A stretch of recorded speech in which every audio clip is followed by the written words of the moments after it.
台湾正式出招，共军遭火控雷达锁定，围台军演当场变调。从库皮扬斯克到胡利亚波列，俄军攻势全面降速。美军首次对委内瑞拉境内实施打击。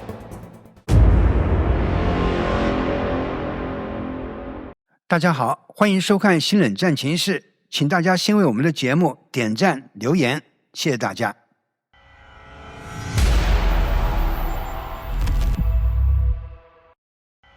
12月29日上午，中共军队东部战区突然对外宣布，启动所谓的“正义使命2025”环台军演，并明确放话，12月30日将进行实弹射击训练。这个时间点和措辞本身就不是例行演练那么简单，外界普遍认为，这次动作表面上是针对台湾，但真正要释放压力的对象，很可能并不止台湾，甚至更偏向于美国。从规模来看，这几乎是中共近年来最大、范围最广的一次对台军演。中共东部战区宣称，从12月29日起，将同时动用陆军、海军、空军，甚至包括火箭军，在多个方向展开联合行动。演练区域的划设也非常清楚，台湾海峡、台岛北部、西南、东南，甚至延伸到台岛以东海空域。整体布局就是典型的环台态势，把台湾几乎完整的包在其中。而中共方面列出的演练项目听起来很复杂，包括所谓海空战备警巡、夺取综合治权、要港要域封锁、外线立体射阻。但如果把这些术语翻成白话，其实核心只有一个方向：模拟对台湾实施军事包围，同时对可能介入的外部力量发出警告信号。真正让紧张程度明显升高的是中共东部战区随后公布的第2步动作。他们明确公告，12月30日早上8点到晚上6点，将在台湾周边5个划定海空域进行实弹射击训练。实弹射击这4个字本身就是在刻意拉高对抗层级。根据共军公布的演训坐标，射击区域涵盖基隆以北、台东以东、屏东以南、澎湖西南海域，以及桃园西北至马祖一带的台湾海峡水域。而这些区域中已经包含台湾的12海里领海范围。从实际动作来看，这次演习的节奏也非常清楚。29日先以封锁与态势铺陈为主，30日再透过实弹射击展示火力。这不只是对台湾施压，更明显是向美日等台湾潜在友军传达警告。这已经是自2022年8月裴洛西访台之后3年半内第7次围绕台湾展开的高强度军演。与过往相比，这一次的特点不在于单点距离是否最近，而在于范围更大，布局更系统，而且首次如此贴近台岛周边运行。面对共军的动作，台湾国防部并没有被动应对。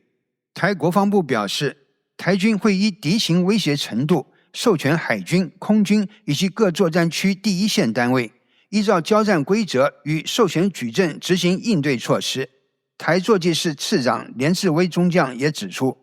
在这种高强度对峙下，确实存在擦枪走火的风险，因此台军已经事先律定清楚各种敌情态样下的处置规范，第一线官兵可以依法采取必要行动。在得知中共军演消息后，台国防部也及时成立应变中心，目前兵力配置是依既有战备周与战巡应变任务编组，同时随着威胁程度变化，适时调整兵力与部署。而真正让这次军演从态势展示进入实质对峙的，是30日凌晨发生在海上的这一幕。凌晨3点左右，共军飞弹驱逐舰乌鲁木齐舰试图强行进入台湾西南海域24海里临街区，台海军班超舰始终近距离监控，稳稳守住阵位，没有让出空间。眼见无法突破，共舰反而在无线电中指控台军使用火控雷达锁定，并语带威胁，声称这是严重挑衅，如果不立即停止，将被视为对敌行为，后果自负。这种二人先告状的广播内容被军事粉专台湾 ADIZ 完整记录下来。面对指控，台方官兵并未退让，持续维持航向与监控态势。这段录音曝光后，也迅速引发讨论。不少人联想到东汉名将班超投笔从戎、威震西域的历史典故，而乌鲁木齐正是古西域重镇。有网友直言，在别人家门口演习，却反过来指控对方挑衅，本身就极具讽刺意味。事实上，为了应对这次共军演习可能带来的封控威胁，台军并不只是在海上应对，南台湾恒春半岛早已部署雄3、雄2飞弹发射车待命，整体防御态势同步拉高。台军方人士也指出，共军近期不断测试台湾的应对底线，甚至试图透过无线电广播与心理施压，干扰台军正常监控与执法行动。而这场打着正义使命旗号的军演带来的并不是稳定，而是更高的不确定性。它所释放的讯号早已不只指向台湾，而是扩散到整个区域，甚至更远的战略层级。这也是为什么外界普遍认为，这一次的真正看点不在演习本身，而在他想让谁看到。就在局势持续升温的同时，12月30日，台湾国防部的应对方式也出现了明显变化。这一次不再只是停留在文字声明或例行谴责，而是主动打出一张影像牌，公开释放一支名为“镇定以对，从容自若”的战备影片，直接把第一线对峙画面摆到台面上。影片一释出，外界立刻注意到一个关键信号：台军不只在看，也在拍，而且拍得很清楚。画面中最受关注的是空军 F-16V 战机在空中的实况影像，透过 AN 斜线 AAQ-33 狙击手先进标枪夹舱， F-16V 在远距离状态下稳定锁定了一架中共歼16战斗机。黑白红外线热影像中，共机被完整套进十字准星，画面清晰稳定，没有晃动。这本身就说明台军飞行员在整个对峙过程中处于可控状态。更关键的是，影片还揭露了 F-16 同步监控中共运油20空中加油机的画面。这意味着台军不只是盯着前线战机，而是连共军后方空中支援体系都一并掌握，在空对空态势上并没有落于被动。海上的画面同样直接，影片中可以看到多艘台湾海军舰艇在恶劣海况下近距离监控共舰，马公军舰贴身监控中共海警船1301号，成功军舰、汾阳军舰、西陵军舰则分别对应呼和浩特舰、马鞍山舰与龙虎山舰。双方在波涛中并航，距离非常近，现场张力一目了然，但画面中没有混乱，也没有失控。台湾国防部借由这支影片要传达的讯息其实很清楚，面对威胁，台军不是照进，而是严阵以待，备战不求战。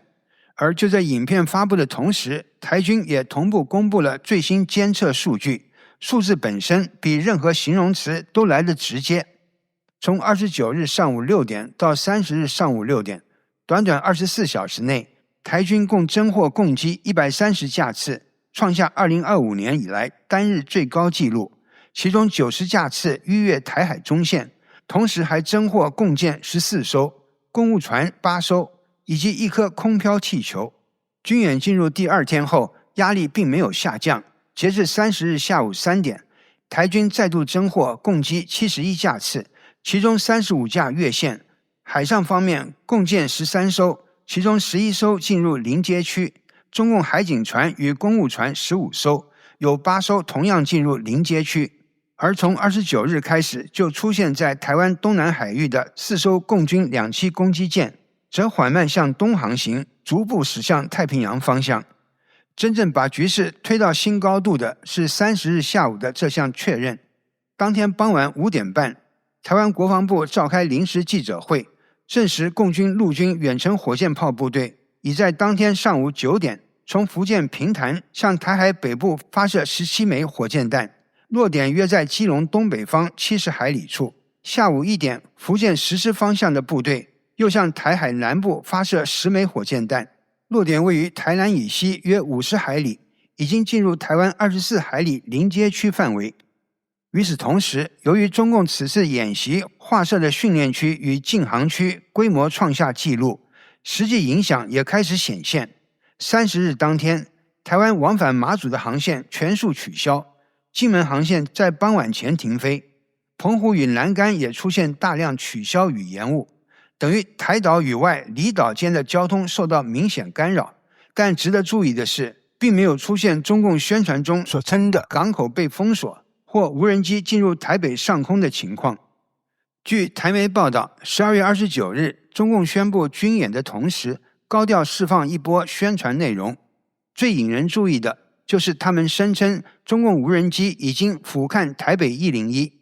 然而，军事观察人士比对发现，这次中共公布的所谓无人机画面，和过去几次军演中用来当作战机执行任务的影像高度雷同。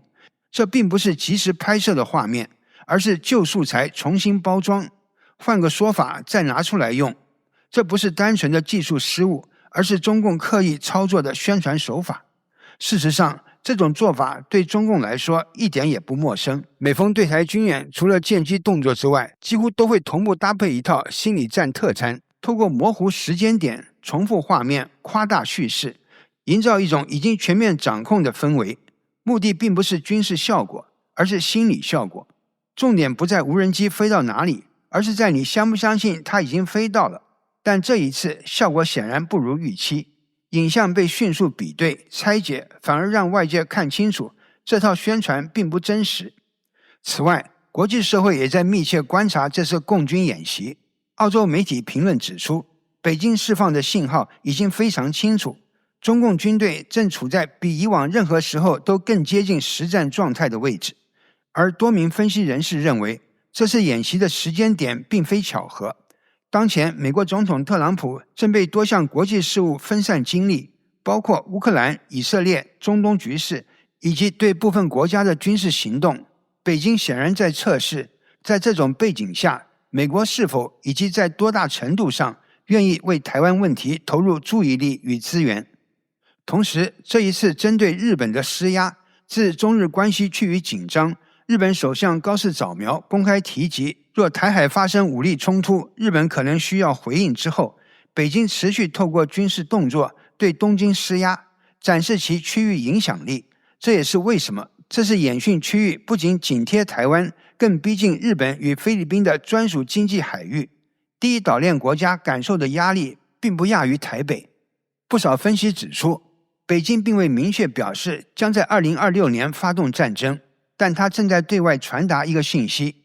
它已经为最坏的情况做好准备。这不仅是对台湾的军事施压，更是在向美国、日本以及整个区域秩序发问：谁会介入？介入到什么程度？代价又在哪里？台湾国防安全研究院副研究员杰仲就分析认为，这次军演的核心震慑对象其实是外力介入。隐性之一是美国近期批准对台高达110亿美元的军售，加上日本高层公开讨论台湾有事的应变框架，这等于让北京认定美日正在用不同方式对台湾的防卫立场表达支持。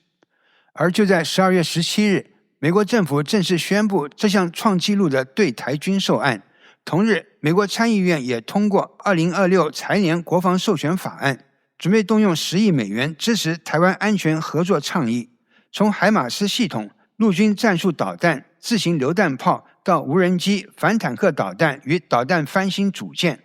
这份清单本身就已经是明确的战略信号。在这样的背景下，北京透过演训区与禁航区的联动设计，试图拉开外部国家与台湾之间的距离，特别是对台日之间的海空通道施加压力，其战略意图相当清楚。回头看，这次中共军演早就不只是对台湾施压了，更像是一场区域级的压力测试。台湾能不能稳住？美国会不会接招？日本在台湾有事这条线附近会走多远呢？从目前来看，场面并没有被中共带着走，台湾应对有序，美日也紧盯局势，反而是中共一次次高调军演，让周边国家看得更清楚，真正推高风险的到底是谁？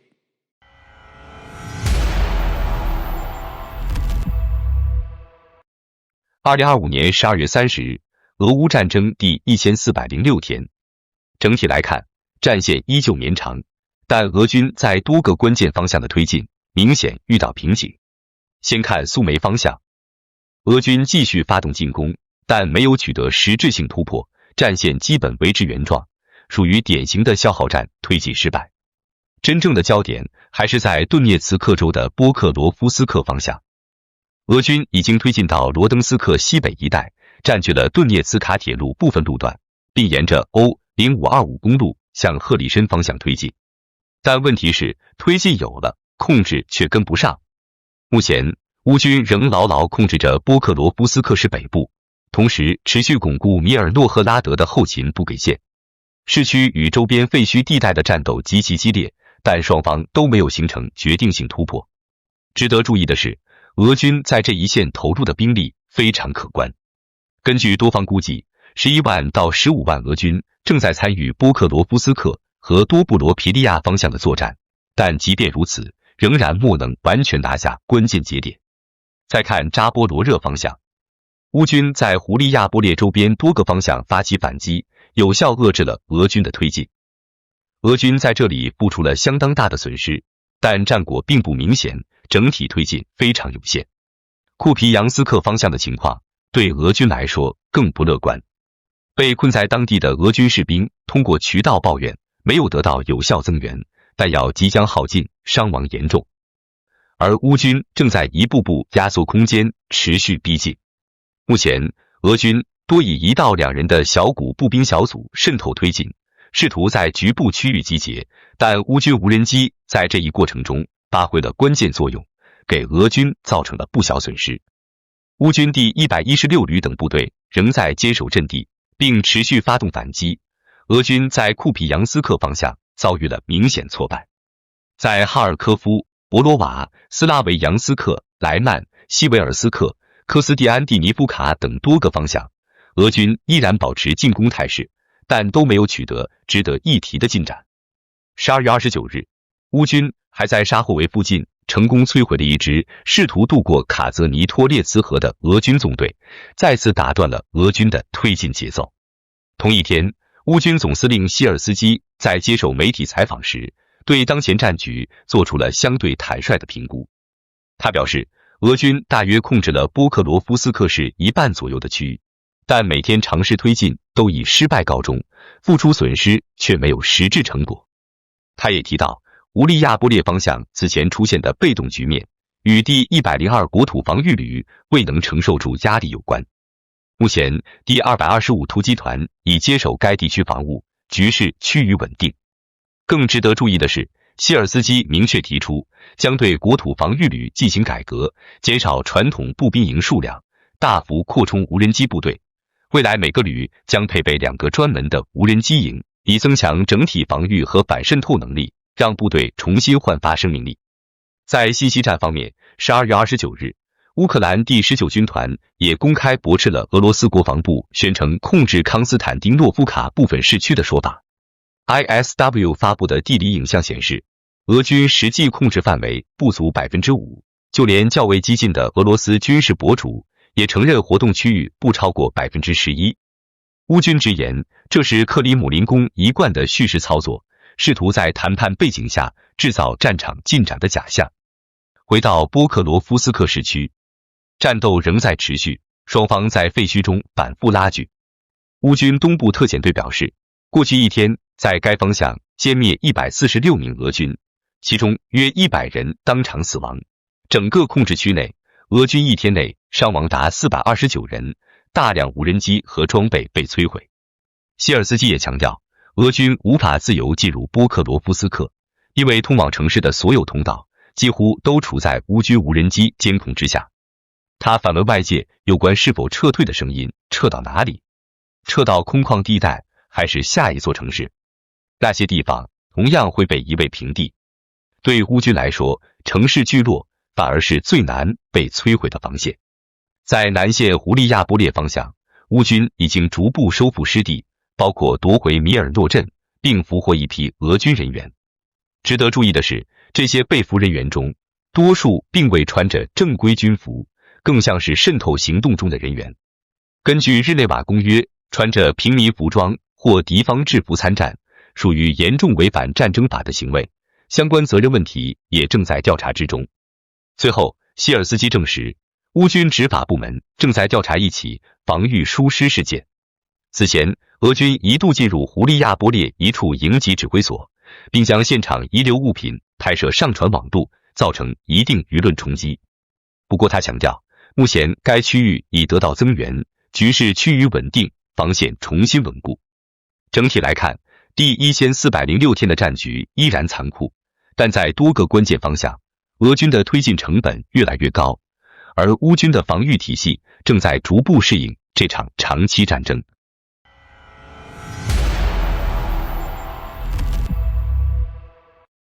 委内瑞拉局势正在明显升温，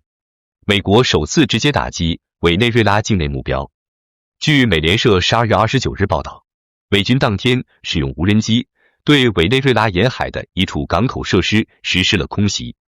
目标位置相当偏僻，据称由被美国列为犯罪组织的阿拉瓜列车毒贩控制。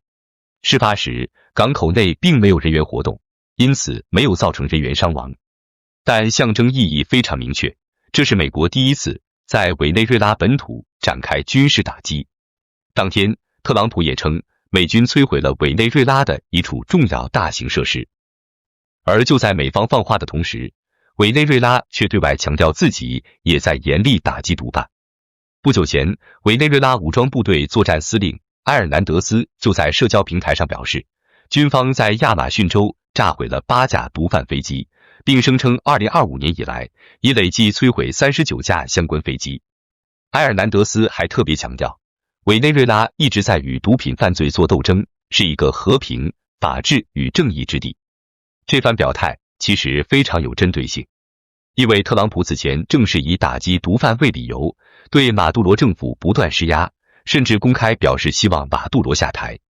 从这个角度看，委内瑞拉此时主动抛出战绩，明显是在释放某种缓和信号，试图证明你要的事我也在做。但美国南方司令部随后证实，国防部长赫格塞斯已在29日下令，在委内瑞拉附近海域展开新一轮行动，美军击毁了一艘贩毒船只，并击毙2名毒贩，美军人员无伤亡。从目前来看，美方的军事行动主要集中在无人机空袭和海上拦截，并没有直接展开地面军事介入。这也符合特朗普一贯的风格。相比打一场高成本的战争，他更倾向于用有限的军事压力，加上政治与经济手段，迫使对手让步，甚至自行退场。所以，这场美委之间的博弈，更像是一场高强度施压下的战略试探。接下来，关键不在于打不打，而在于马杜罗还能顶多久，美国又愿意把牌打到多重。